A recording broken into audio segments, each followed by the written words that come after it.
Good evening students. कैसे हैं आप लोग? आशा है अच्छे होंगे।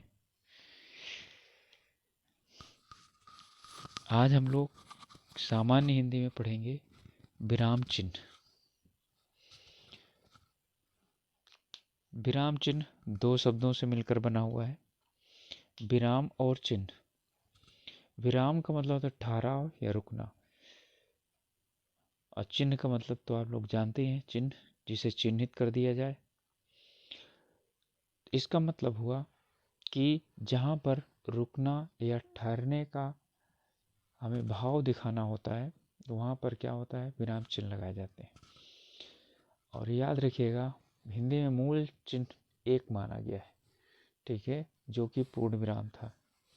पूर्ण विराम के अलावा और कोई चिन्ह प्रयोग नहीं किया जाता है। लेकिन जब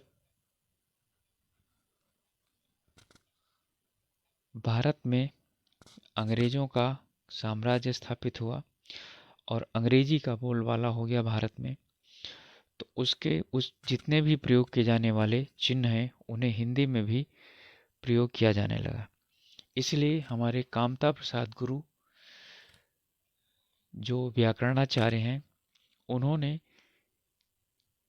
सिर्फ एक विराम यानी पूर्ण विराम को ही मूल हिंदी चिन्ह माना है, विराम चिन्ह माना है।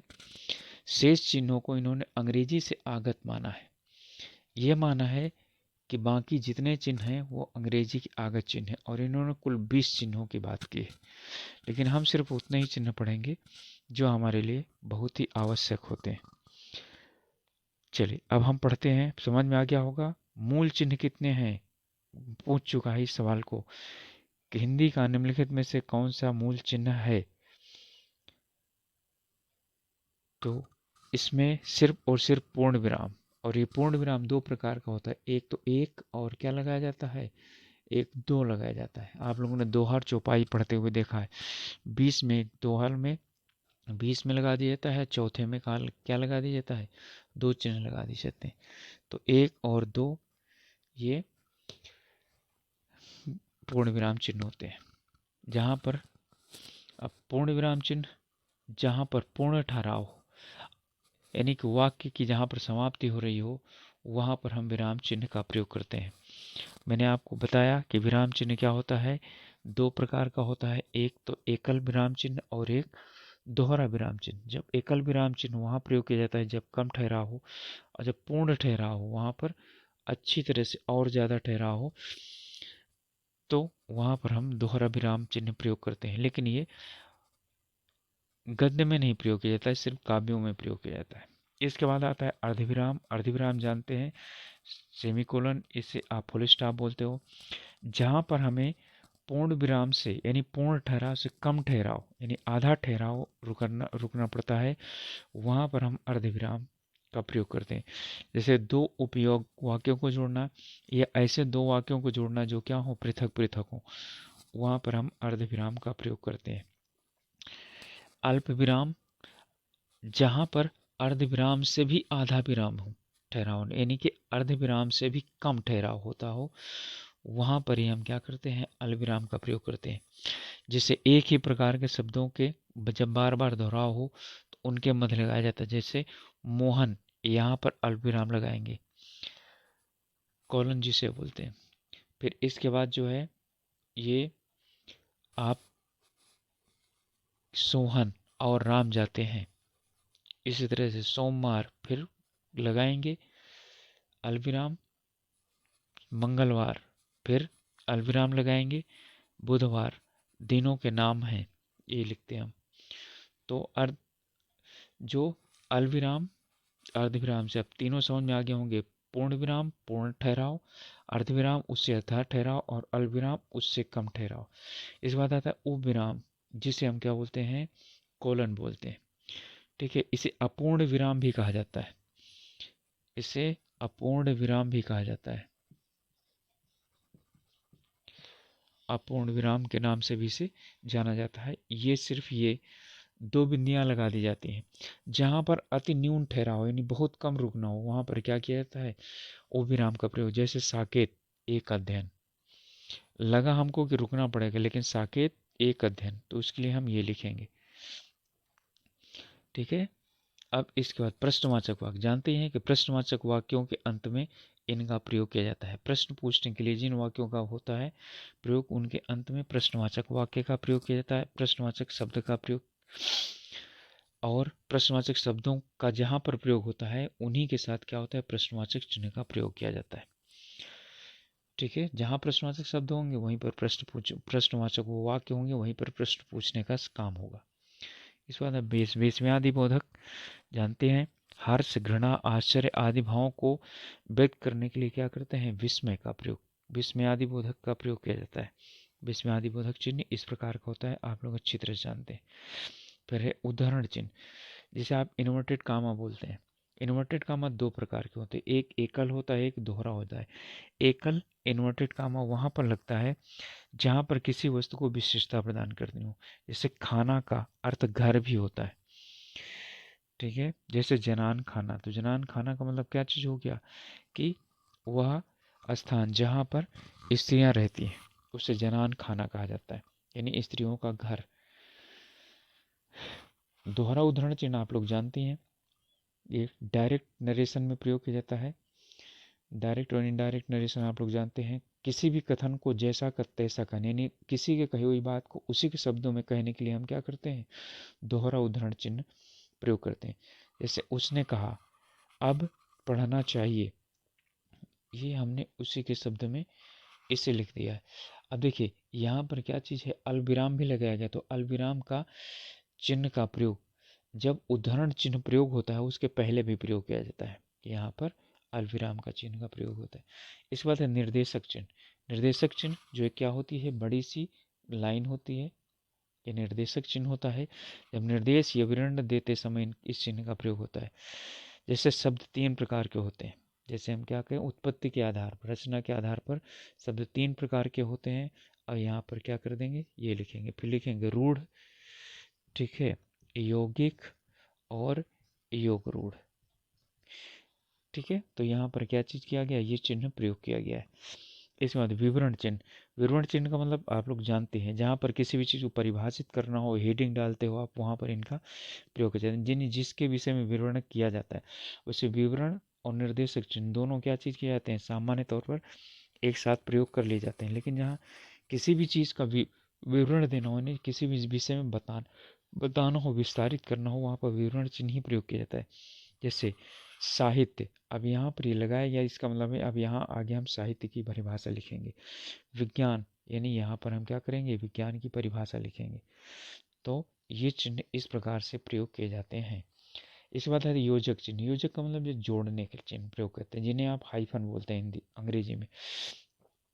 ये विलोम शब्द के लिए, किसके लिए, विलोम के लिए, अंतर बताने के लिए, पुनरुक्ति मतलब किसी वर्ण, दो वर्ण शब्दों को दो बार दोहराने के लिए, दो बार लिखने के लिए इनका प्रयोग किया जाता है। जैसे माता पिता, और द्वंद्व समास में भी किया जाता है। माता पिता द्वंद्व समास के हैं, तो द्वंद्व यानी कि यहाँ पर ये योजक चिन्ह लगाया, माता पिता। फिर दिन रात, दिन और रात क्या चीज़ है, अलग अलग है, ये दोनों विलोम शब्द हैं।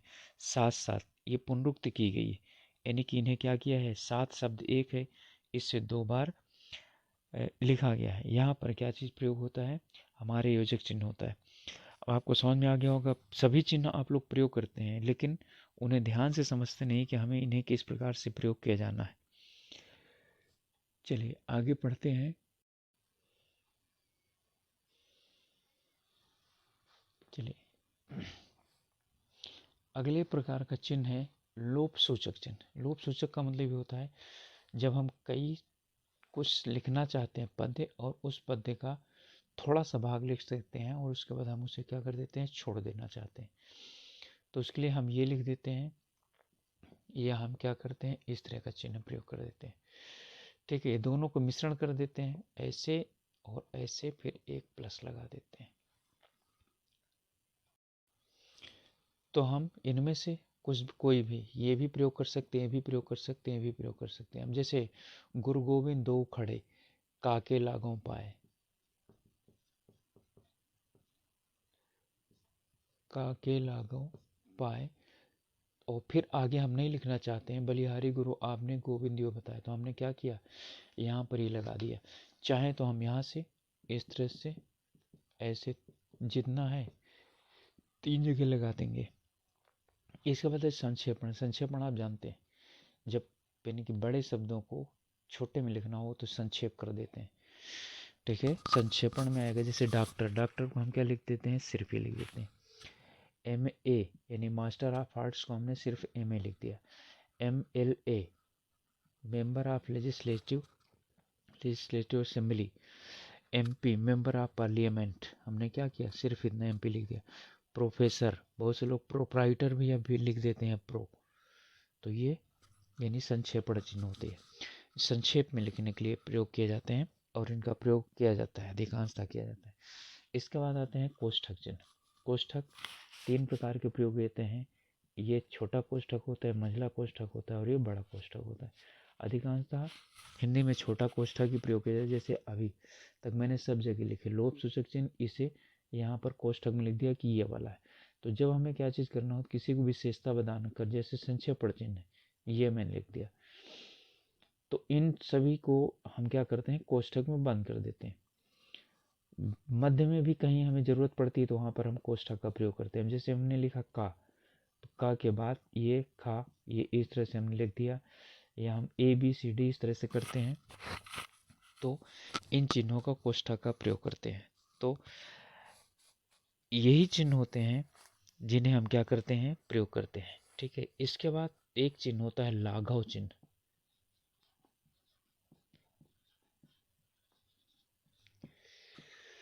ठीक है, वो लोप सूचक है, ये लाघव है, ऐसे ये लाघव का मतलब होता है उछलना या कूदना। ठीक है, लांघना। तो इसका प्रयोग ये होता है कि जब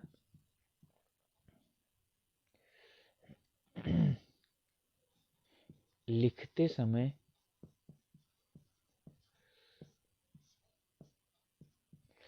बीच में कुछ छूट जाता है, बीच में कुछ छूट जाता है,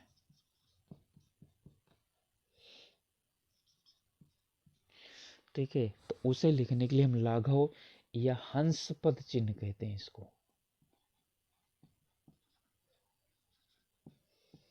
ठीक है, हंस, क्योंकि हंस के पैर के आकार का होता है।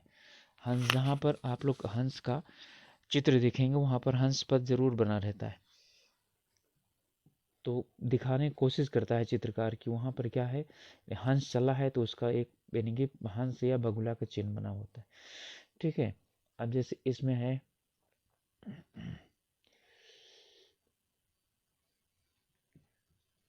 वह जाएगा, लेकिन यहाँ एक चीज छूट गया, क्या, आज या कल, तो इसे लिखने के लिए हम क्या करते हैं, इसका प्रयोग करते हैं।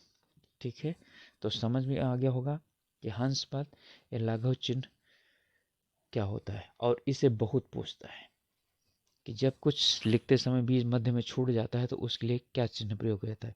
तो लोग सोचते हैं योजक चिन्ह प्रयोग किया जाता है, नहीं, उसके लिए हंस पद या लाघव चिन्ह प्रयोग किया जाता है। यानी हम उसे क्या करते होते हैं, लांग चुके होते हैं, तो लाघव चिन्ह उसे कहा जाता है। और ये होता है जैसे यहाँ पर नीचे लगा कर क्या कर दिया, ऊपर लिख दिया जाता है, इसे लाघव चिन्ह क्या कहा जाता है। ओके स्टूडेंट्स, अब